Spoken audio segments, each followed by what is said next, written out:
Well, good evening from London. Welcome to Piers Morgan Uncensored. Have you ever heard of Mr. Beast? What about PewDiePie? How about Keemstar, Logan Paul, Jake Paul? The answer might well be no. You haven't heard of them. But if you've got kids, you will definitely have heard of them. And they most certainly have. Well, my guest tonight is a perfect case in point, an example of both enormous digital conquest and the risks that come with it. He's Andrew Tate. His last interview with me has so far been viewed over 8 million times on YouTube alone, and 17 million times across all platforms, which is staggering for someone who perhaps you're watching and thinking, who is Andrew Tate? It was a robust exchange. And Andrew Tate was here because he'd effectively been kicked off the mainstream internet for supposed misogyny. His tirades against women were viewed literally billions of times. Well, the first time around, I wanted to find out if he deserved to be banned and if he'd ever actually crossed a line from shocking opinions to genuine hate speech, or if he just didn't fit the ideal model of the platforms that censored him. Let's go through some. Sure. Right? Do you think women are the property of men? No. The point I was making... Why have you said they are? Because I made a religious point. Authority implies that you have the ability to control someone. No, authority implies that I have the moral right to sit and say that that's an irresponsible thing to do and I'm responsible for That's not what authority means. I don't want to interrupt you. I just want to point out that's not what authority means. If someone gives... a person can give... Voluntary authority is not authority. No, but that's the point. It's not. Piers. Andrew, stop. And this is the thing that's interesting, Piers. Please let me finish. Yeah, but you're behaving like a politician. But hang on. You could say I'm interrupting. You do. But you're answering a different question to the one I asked you. Fine. No. You're weaponizing the weaponizing, which doesn't exist. No problem. If someone comes to me and says I'm clinically depressed or I feel very, very sad, I would say the first thing you need to do is stop accepting the identity of a clinically depressed person. Stop accepting you have no control over this. Andrew, you're simply wrong. If that's what you believe, Piers. It's what I believe. I don't believe in things that take power away. There is not an eminent doctor in the world Piers, that would agree with you. Piers, do you think you know more than doctors? I can't become clinically depressed. Why do you know? Because I don't believe in it. It's a lively stuff. I also wasn't sure if I should be interviewing him at all. If he was so unpleasant, as so many people said, well, why extend his profile and give him a platform? But the fact is that ship had already sailed. Every teenager in the country knows Andrew Tate. It's just a lot of the parents who don't. And since that interview, Andrew has been returned to Twitter. Its new owner, Elon Musk, is determined to protect free speech online. Many young people, especially boys, have literally stopped me in the street since that first interview to ask me about Andrew Tate. I've been staggered, honestly, by the response that I've had. What does it say about society that people like Andrew Tate can reach so many more people than conventional stars or journalists even? Who gets to decide where the line is and whether people like Andrew Tate cross it? Are they part of a poorly understood movement that panders to teenage rebellion like punk rock or pornography? Or are we exposing young people to new and damaging experiences we often don't see and don't understand? It's a whole new world. There are more questions about it than answers, and we're not going to answer them by pretending it doesn't exist. Well, Andrew Tate joins me again now. Andrew, good to see you. Assalamu alaikum, Piers. Good to see you. I've genuinely been amazed by the reaction I've had in the streets. Not just here, but I went to Qatar for the World Cup, had the same thing there. A lot of people coming up about Cristiano Ronaldo, obviously, but also a lot of people coming up about you. And they were almost exclusively men, young men, who genuinely see you as a role model, as somebody who inspires them, as somebody they want to be like. Yep. So it made me think, the first interview you had was quite combative. The second time, a shorter interview, less so. I want to try and work out in this one who you are, because it struck me as extraordinary that Google this week revealed some stats for the year. The #1 person whose name followed people Google searching who is in 2022 was Andrew Tate. Yeah, that's quite remarkable. I think there's a whole swath of the population, especially young men, that feel disenfranchised. They feel disenfranchised with the media machine and the things they're supposed to believe. They don't feel an affinity with the educational systems or the culture. And they look at a person like me who stands up and says the things that many young men think. I haven't put a magic spell on the world. The fact that people like what I say means that they agree with me deep inside. They may be afraid to say it themselves, but I am seen as a bastion of free speech and a bastion for masculinity as a whole, because a lot of men are largely forgotten about. Do you think you're a force for good, or are you a force in evolution where perhaps you've done and said stuff you shouldn't have done, and as you get older, perhaps as you get bigger, more followed around the world, you sense a responsibility perhaps you didn't have early on? Well, we all evolve. Every human evolves day by day. You wouldn't be human if you didn't evolve on an hour-by-hour basis. But I do not think I'm a force for good. I absolutely not really know I'm a force for good because I'm a force for truth. And truth is a good thing. Without truth, we're going to end up in absolute tyranny and slavery, and we're already on our way there. I feel like we're starting to combat it. My cancellation was the beginning of a change in public consciousness. Elon having Twitter is another beginning of the change in public consciousness. And anybody who stands up and speaks what they truly believe, even if it's something I don't personally agree with, I think that truth is absolutely important. And people's personal truths and people's personal opinions, even on differing sides of the same opinion, should be heard. Tell me about your life. You were born to a mixed race couple. Your father was an African American, a chess player. And your mother, she was from this country. Correct, yeah. So my father was black chess player. He was in the Air Force. He met my mother here in England. And then I was raised initially in the United States. And then I moved to Luton, England when I was younger. So I've moved around a lot. I've lived an eclectic life in many different scenarios. We've moved around. I've done a lot of different things, lived a lot of different experiences. And what I'm thankful for nationality it. are you? I mean, what do you identify as? I consider myself British now, but I will say that part of me, the patriotic Brit inside of me, is devastated by the state of the UK currently, and I want to make that very clear. The patriotic Brit in me truly loves this country, and seeing what's happening to it, especially to our major cities, is almost heartbreaking to watch in real time. In what way? It's falling apart. This is a failed society. By every metric you can possibly measure, it is absolutely and utterly failing. The cost of living crisis, the crime rates, everything is falling apart. If you compare it to a country like the United Arab Emirates, you compare it to a city like Dubai, London, which should be the greatest city on earth, is failing in absolutely every metric because our leadership is a joke. If you look at Dubai and the UAE, the leadership there is so flawless, so genuinely genius. They saw ahead and have built almost a utopia. And then you look at London, you can't even walk around with a watch on. It's disgusting. You know, it's very interesting. I was in Qatar for the World Cup. Obviously, a lot of people in England taking a very censorious moral view about the World Cup being in the Middle East at all because of their laws against homosexuality, because of their treatment of migrant workers. I've got to say, not that I don't share the concerns about those things, of course I do, but I found a lot of the virtue signalling, and I think that's what it was in many cases, about the whole region actually quite distasteful. Because when I was in Qatar, I thought the World Cup was fantastically well run, incredibly good experience.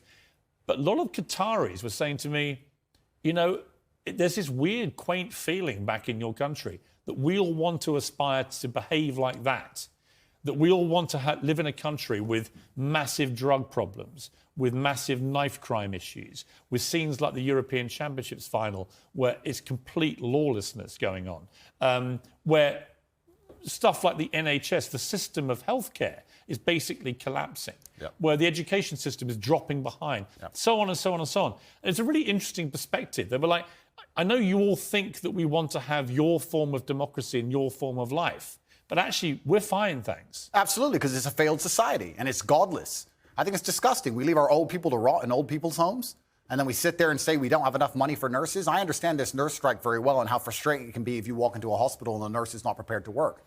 But the nurses would be prepared to work at the current wage if they believed this country was spending its money prudently. When you see this country spending its money and just absolutely wasting it, pulling it out of thin air to fund proxy wars, God knows where, that has nothing to do with them. Of course, as a nurse, you're going to stand up and say, well, can't I get a pay rise? This country has failed on every metric. And especially our major cities. I've just come to London now. I made it very clear to my private jet pilot. I said, fuel the jet and leave it running, because the second I'm finished talking to peers, I'm leaving this cesspit. It's disgusting. This country, and London as a whole, 10 years ago, was one of the most hospitable cities on earth. Now you cannot walk around safely with a watch on.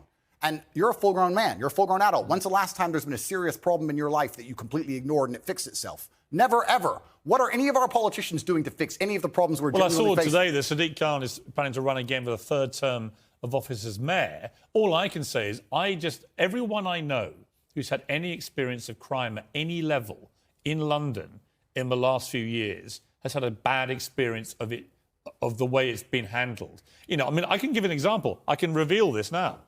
I've talked for 18 months. I got a specific death threat on one of my son's Instagram pages in public, a public comment.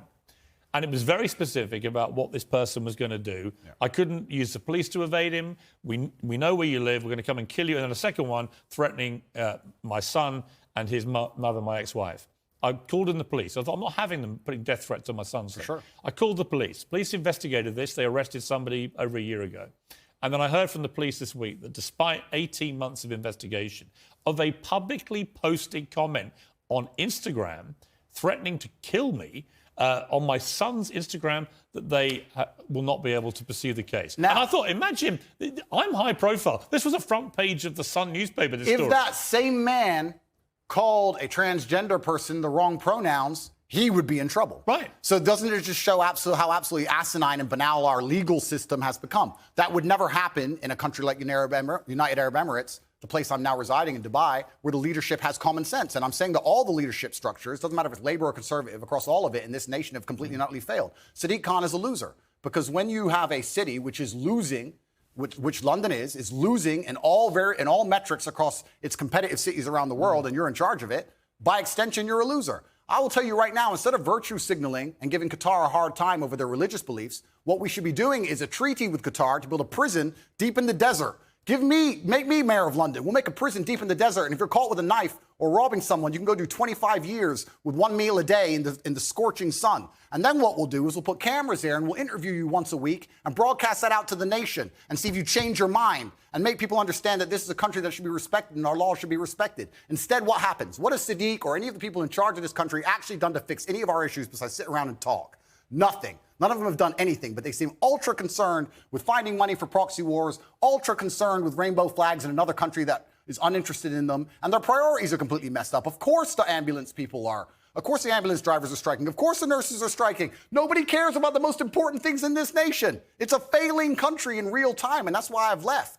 What about the specific allegation? By the way, I don't disagree with a lot of that because I do think this country is in big trouble. And I do think that one of the problems is people think if they do have a crime against them, nobody cares anymore. I know nobody cares. I have specific examples and people who I know personally. Absolutely and utterly nobody cares. I was in Harrods yesterday and someone tried to rob someone's watch in the middle of the store. I walk around with I have a security team of 6 full-grown men, plus me and my brother, 8 military-age males, all over 110 kilos, big men, just so I can walk around this city. It's absolutely unacceptable. What about the issue of race? And I mentioned that in the context of the Harry and Meghan ongoing debate, their war with the royal family, war against the monarchy, their specific constant referencing to the fact that they believe they were driven out of here because of racism in Britain. What do you make of that debate? That's absolute fallacy. And you're from a mixed race Correct. background yourself. Correct. I'm from a mixed race background myself, and while we're discussing the leaders of the UK, although I do think they're doing a terrible job, it's kind of hard for Meghan to say that the UK is a racist country when the leader of the UK is darker skinned than her and the mayor of London is darker skinned than her, and I am a person who's probably darker skinned than her, and I've never experienced any kind of bigotry against myself besides the fact I'm a straight male. I'll get bigotry for that before I'll get bigotry for my skin color. I think it's just a cop-out, and her not wanting to be perspicacious and self-reflective enough to understand that she has attacked an age-old institution, and there are people who are very patriotic about that institution, and by attacking it and bringing a degree of distaste to it, there's going to be people who don't like her. And if you're a dislikable person, you can't just instantly stand up and say it's because of my skin color. It might be because of your actions and some of the things you've said. I mean, I think there's probably no doubt she's had racism on social media because it's... Who hasn't, Piers? It's a cesspit. You probably have. Well, as I said just now, I've had death threats on social media and no one seemed to care very much. Yeah. But I think that's probably inarguable. My issue with what they've both been doing is if you're going to make allegations against an institution like the royal family and the monarchy, you've got to actually provide some evidence. You can't just spray gun this thing out there and say, well, somebody was racist. Yeah, and airing dirty laundry is never going to be respected by the populace, and being a tattletale is never going to be respected by the populace. And I think the problem with the modern world we're living in is a lot of age-old traditions are being destroyed in real time. It doesn't matter what the tradition is. Most of them are being eroded. And something like the British royal family, which has been around for a very long time, is an age-old tradition. One of the things holding the UK together, one of the last things we have, to sit and detriment it and to sit and insult it and to give away secrets from inside of it and try and paint a negative image of it is going to upset a lot of people. And you have to be prepared for that backlash. You can't say I've done things that upset people, but it's nothing to do with what I've done. It's purely because of my skin color. Also, it's kind of ironic that she's doing that because she's not particularly dark-skinned. It's kind of funny to watch her sit and say, I think the truth is, I don't know what... Look, you can say that. I can't. The reality of it is, I just don't know what the specifics of the racism she says she's had because we've not seen any evidence. The universe is a funny place, Piers. If you're looking for something, you're going to find it, right? When I got canceled, when they attacked me unfairly, lied about me across the entire mainstream media, deleted me from social media so I couldn't defend myself, and lied about me repeatedly, I could have stood up and said, it's because I'm brown. I didn't do that. I sat and said, okay, there's people who misunderstand my message. My message is a positive one. People misunderstand me. Let me self-reflect and understand that, yes, perhaps this said a long time ago was said in the wrong way. Perhaps this was misunderstood. Perhaps people don't understand this. I could have just copped out and could have just been refusing to self-reflect on any level and said, it's because I'm brown, that's why they did it. But that's not the mature way to be as an adult. What did you think of the Jeremy Clarkson furore, where he wrote what I think most people, but including him belatedly after he'd published it and written the column, he did make an analogy from a Game of Thrones scene, which most people, I think, did find crossed a line and was deeply offensive. I think it crossed a line. What do you think? Yeah, I understand why people feel that. But when you attack an institution as old as the British royal family, you're attacking patriotism in and of itself for one of the most respected countries, or previously most respected countries on earth, and you're going to have some visceral reactions. Perhaps Jeremy Clarkson is too famous and too well-renowned to say those kind of things, but there's a lot of people who genuinely feel that way, and that's why he said it. And this is what happens when you attack age-old institutions in any country. Should he have apologised? That's a good question. It looks like he did. Personally, I think as a man, you should stand up, say what you mean what you say. I don't think you should ever apologize for anything you've ever said. Even me. What if you say something truly very offensive and you actually do regret it? If you truly regret it, then yeah, okay, you can apologize. But if at the time you meant it, then the best thing you can do is say, look, I have just changed my mind. I no longer feel that way. But at the time, that's how I felt. And I'm the person who says what he feels. And that's what I felt at the time. And I apologize that offended you. Andrew Tate, we'll be back with you after the break. We'll talk to you about Twitter again. Elon Musk restoring you to his platform. Has it calmed you down? Are you as controversial on there? Are you mindful that you're only one false move like Kanye West, for example, away from being removed again? Well, Elon Musk has restored a throng of banned accounts that's taking over Twitter with a small commitment to free speech. It's also shown he has a line of his own, though. Conspiracy theorist Alex Jones remains banned.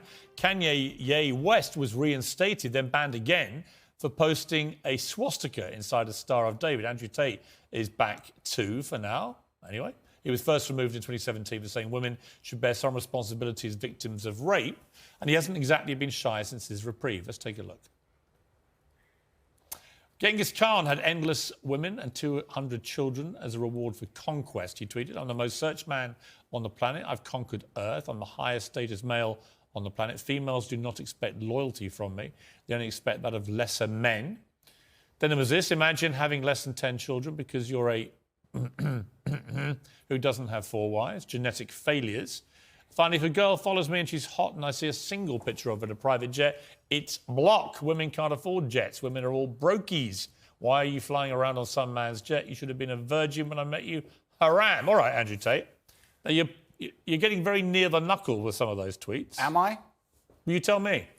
I don't think so. I think people can understand they're semi-satirical.